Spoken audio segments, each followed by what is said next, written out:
বাংলাদেশ থেকে এক ভয়ঙ্কর নৃশংস ঘটনা সামনে এসেছে। সেখানে সংখ্যালঘু মানে এক হিন্দু যুবককে নির্মমভাবে হত্যা করা হয়েছে। অভিযোগ ছিল দেশপ্রেমিক। এই ঘটনার প্রতিবাদে ভারতে একের পর এক বিক্ষোভ হয়েছে। রাস্তায় নেমে মানুষ প্রতিবাদ করেছে। সরকারিভাবেও এই ঘটনাকে তীব্র নিন্দা করা হয়েছে। আর এমনটাই হওয়া উচিত। তবে বাইরে থেকে দেখে মনে হয় আমরা বুঝি খুব মানবিক একটা সমাজ, কিন্তু থামো, সত্যতা জানো। এই একই সময় ভারতের উড়িষ্যা আর কেরলার মতো দুটি আলাদা রাজ্যে দুই যুবককে পিটিয়ে মেরে ফেলা হয়েছে। একজন মুসলমান আর একজন দলিত। তাদের অপরাধ কী ছিল? বলা হয়েছে তারা নাকি বাংলাদেশি, কখনো আবার অন্য অজুহাত দেওয়া হয়েছে। তাহলে প্রশ্নটা এখানে, আমরা কি সত্যিই মানবিক সমাজ? না, বাস্তবটা হলো আমাদের মানবিকতা এখন আর মানুষ সবার উপর নির্ভর করে না। আমাদের সহানুভূতি, আমাদের সংবেদনশীলতা আজ নির্ধারিত হচ্ছে জাতি আর ধর্মের ভিত্তিতে।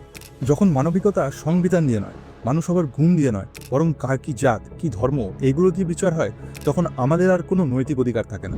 তখন আমরা দুনিয়ার কোনো প্রান্তে হওয়া অন্যায়ের বিরুদ্ধে কথা বলার নৈতিক অধিকার রাখি না।